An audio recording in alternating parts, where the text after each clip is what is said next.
Hey guys, my name is Will Gilmore. Today, I would like to present to you 3 drills that will help limit choking in professional baseball.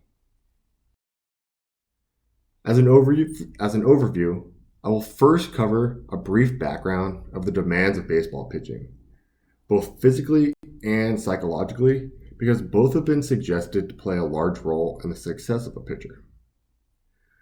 I will then discuss a drill based on the idea of errorless practice, where we will attempt to force an athlete to practice in an elevated physical and psychological state to more closely resemble the game environment.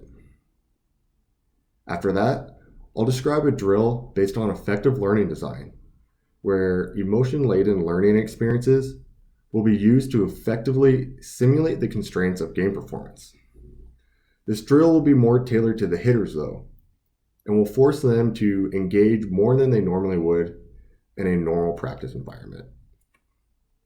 Finally, I will take you on a dive into a small-sided game, where by shortening the distance between the pitcher and the hitter, we will be able to elicit uncomfortableness associated with facing higher velocity pitches.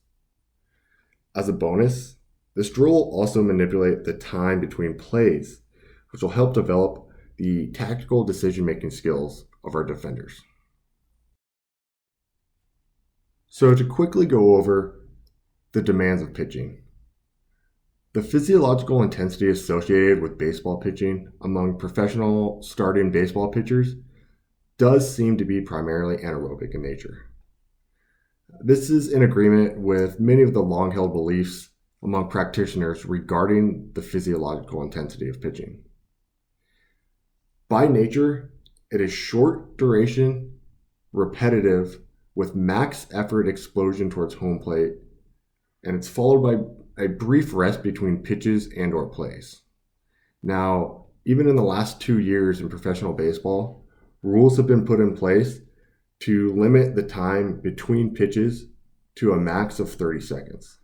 If players don't uphold this, they will actually be penalized a ball that will go to the hitter's advantage. Now, to move on to a study from Cornell, they suggest that physiological intensity of baseball pitching may actually be influenced not only physically, but also by the psychological demands associated with actual in-game competition. As the in-game percentage heart rate max values of in this study, they were actually found to be notably higher than those observed during simulated games and bullpen sessions. So our drills need to address this. They need to elicit an increased heart rate so that practice is closer to that game situation. As the key member of the defense in baseball, the pitcher shoulders a high level of burden when it comes to winning or losing games. Because of this, it leads to high levels of psychological stress on that individual, which can also be a major factor in choking. Now, let's look at choking in baseball. Hashimoto found that in terms of the relationship between the number of balls thrown by a pitcher and a heart rate, that there was a direct correlation. There was a significant increase in the pitcher's heart rate with 2 or 3 balls in a count compared to 0, which shows the effect of the situation on psychological stress. The higher heart rate during competition results from a combo of psychological and physical. Now, the study went on to find that during practice, the average heart rate was 120 beats per minute. Now, during competition, the average heartbeat rose to 152 beats per minute. Now, this is a significant difference. As we've seen in other studies, the final stages of a match or performance, an athlete's skill often declines, with that deterioration being attributed to fatigue. As the exertion increases, it causes a decline in skill. In assessments of the impact of fatigue on sports skill performance, it is essential that a sport-specific method of inducing fatigue is employed. There have been a lot of previous studies that have looked into this, and although they were successful at inducing fatigue, they used non-specific modes such as running or cycling protocols that might have created sensory states different to those experienced during normal match play. Now, this is something that we need to address going forward. So in drill 1, we're going to address errorless practice within a pitcher's bullpen session.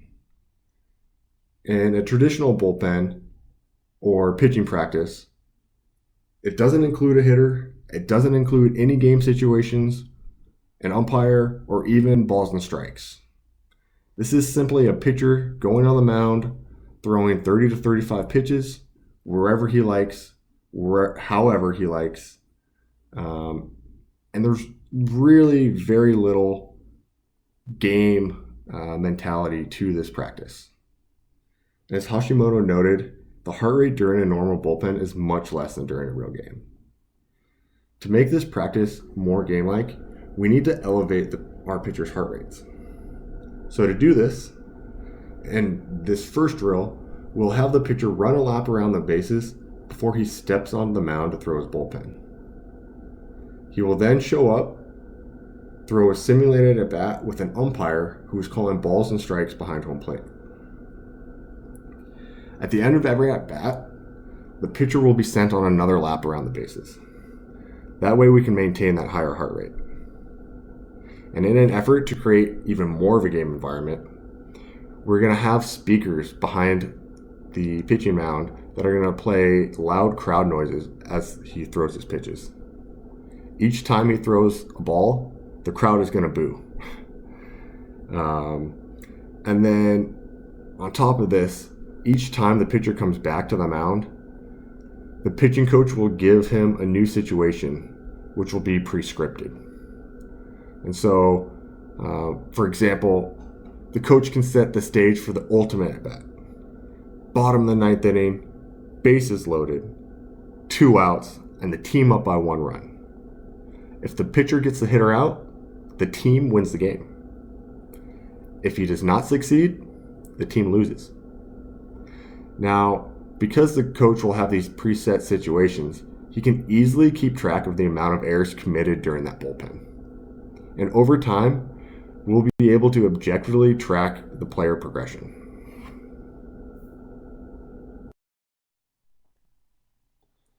Drill 2 is based on the ideas of effective learning design. Our goal here will be to engage the emotion of our athletes in situation-specific task constraints.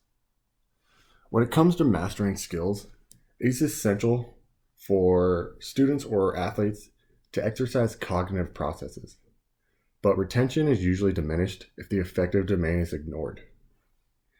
If somebody feels sad, threatened, bored, stressed, or even worried, the learning process can fall apart. To be truly effective, lessons must both engage the learner and provide instruction in a clear and efficient manner. According to Tharp, motivation relies on 4 different factors. The first is attentional strategy, which relates to stimulating and maintaining a learner's ability or a learner's attention by initiating an instructional event with some sort of sensory stimuli or varying the kind of activity. Second is relevant strategy, which communicates to the learner how the activity or event relates to personal needs, interests, or motives. This is essentially our why we are doing this activity. Third is confidence strategy, which relates to the learner's expectancy to feel it is worth their effort to participate in the activity. And this is really important when it comes to athletics. Lastly is satisfaction strategy, which provides extrinsic and intrinsic reinforcement from the learning experience. So in this drill, we're going to have a 1-versus-1 batter versus pitcher showdown. The coach will dictate the game situation, and the hitter will have to find a way to succeed and complete the task. And now there can be a different number of ways for him to succeed. Depending on the situation, he can be more aggressive, like swinging for the fences, going for broke, or more conservative, where he can put down a sacrifice bunt and move a runner to second base. The coach can have these situations pre-scripted, which will help bring about development in areas where certain players may be lacking.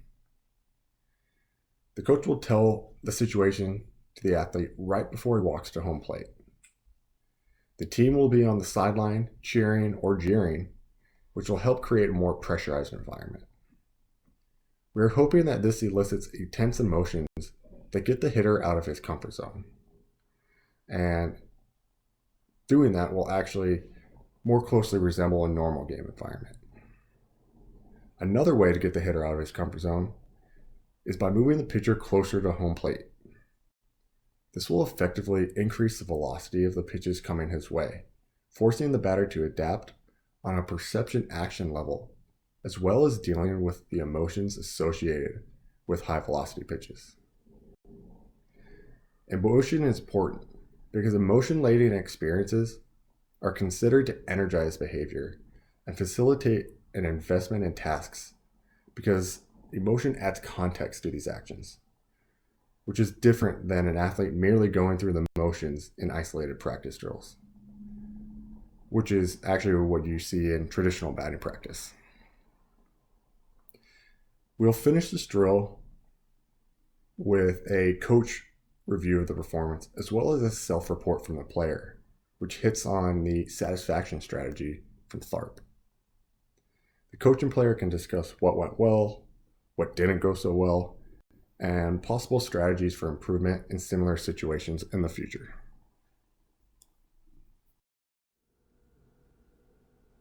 Now, our third drill will be based on small-sided games. And playing off of drill 2, we are again going to shorten the distance between the pitcher and hitter to decrease the hitter reaction time, alter hitter timing, and elicit more intense emotions. Yet in drill 3, we'll also add constraints to the defense, which in baseball traditionally only varies based on the situation and the number of base runners.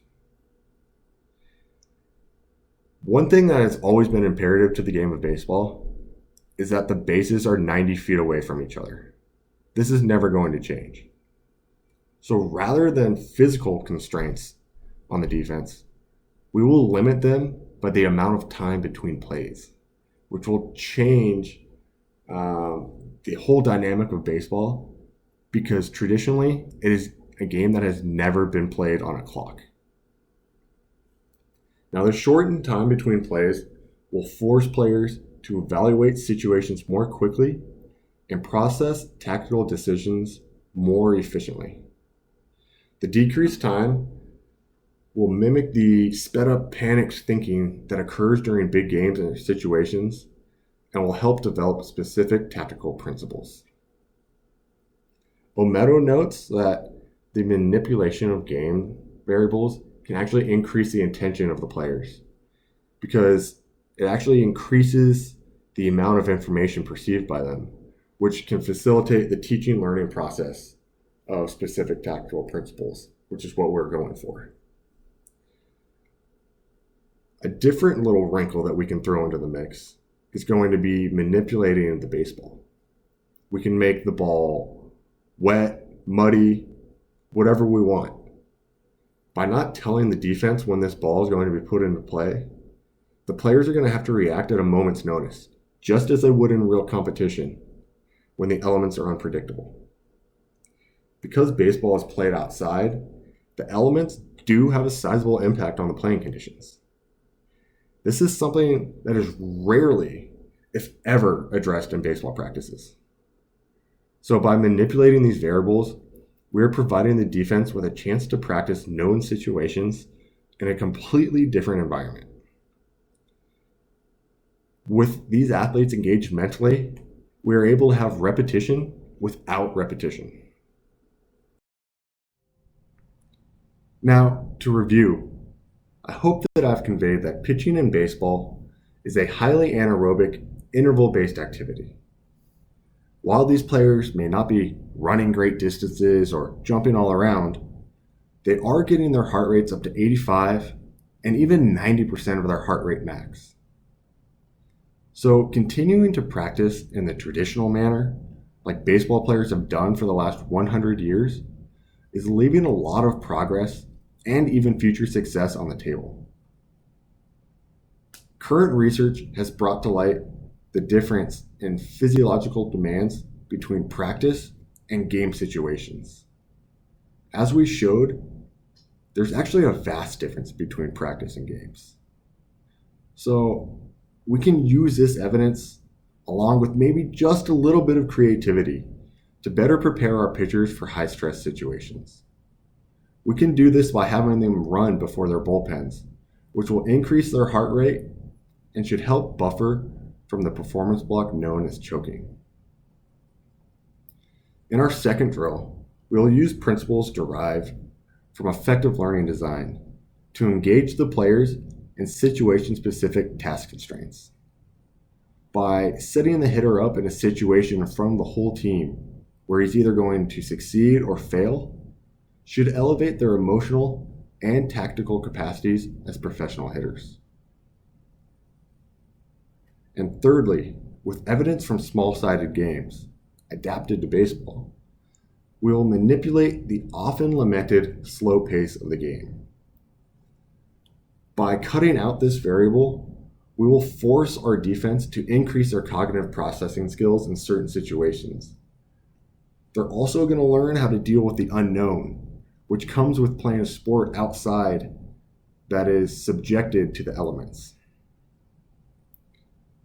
Now, implementing these drills is not going to be easy. Baseball is a sport that is heavily built on tradition. There are a lot of coaches walking around who say, we should do it like this because that's how we did it back in my day. And the players have come up through this system. They've come to expect this way of doing things. So it will be our job to educate them on why we are implementing these new drills and how these drills are going to benefit them. At the same time, we can still expect pushback from the players because we're going to force them into uncomfortable situations, which rarely, if ever, occurs during practices. We are not saying this is going to be easy. We are saying it's going to be worth it. By being able to assess and objectively track these drills over time, we'll be able to show that the athletes are making solid improvements, which ultimately will lead to their buy-in. Thank you very much for your time and for listening to my presentation.